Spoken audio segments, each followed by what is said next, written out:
আমি আজকে একজন মানুষের নাম না ধরিয়া বক্তব্য না দিলে আমার মনে শান্তি পাইরে না। দীর্ঘদিন ধরে তারা লইয়া বক্তব্য দিতাম চাইরাম, কিন্তু বক্তব্য খারা হইলে মনে থাকে না তার কথা।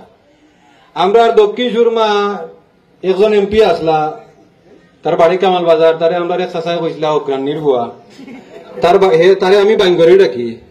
তো তার নাম হাবিব, তার নাম ধরে কইতাম চাইরাম, আমি তার ওপেন চ্যালেঞ্জ করতাম চাইরাম।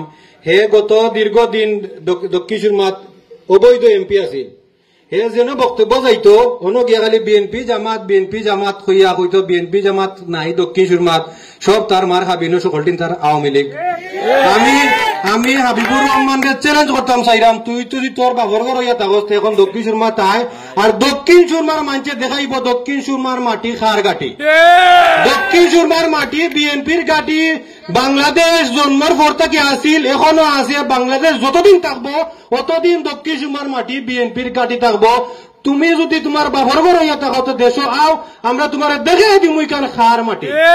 যে তা লাগে আমরা রক্ত দিছি 56টার, আবার বুলেট আমার শরীরে গত আন্দোলন লাগছে, প্রত্যেক দিন গুলি গেছি আমি, কিন্তু একদিনও রাজপথ ছাড়িয়া গেছি না। 5 তারিখ পর্যন্ত, 5 তারিখ আমি ওলা সিদ্ধান্ত নিয়েছিলাম, শিক্ষাবাই সাক্ষী, আমার যুগের ভাই সহ ছাত্রদল যুবদলের যারা সাক্ষী আসলা, 5 তারিখ সিদ্ধান্ত নিয়েছিলাম যে হয় মর্মু আর নাইলে 10-15 জনকে মারিয়া মর্মু লাগা সিদ্ধান্ত নিয়েছিলাম। তারা ভাগ্যবালা, তারা বুঝতে পারছে যে আমরা মন মানসিকতা, আমরা প্রিপারেশন তারা বার হইছে না।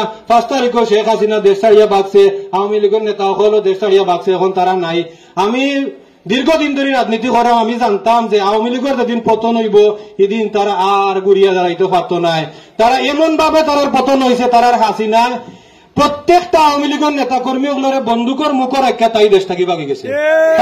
তারা ও দল করে, তারা আবার লম্বা লম্বা এখনো ফেসবুক দেয় মাঝে, তোমাদের কইরাম সতর্ক করলাম, সতর্ক হয়ে যাও, সতর্ক না হইলে আমরা কঠিন ভাবে তোমাদের মানে কিতা কর্মইখান হইয়া মানে বাঁচা পাইলাম না তোকাইয়া, আমরা এর জবাব কঠিন ভাবে দিব। সতর্ক হয়ে যাও, সতর্ক করলাম, সতর্ক হয়ে যাও।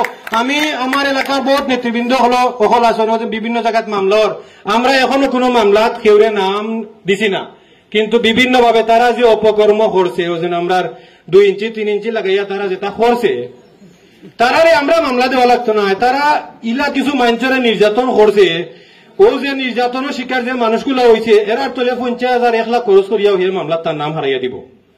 আমরা তারা নাম মামলা দেওয়া লাগতো না। আর তারা আমরা মোকাবিলা করতে পারছে না। তারা একমাত্র শক্তি আছিল পুলিশ, তারার আর কোনো শক্তি নাই।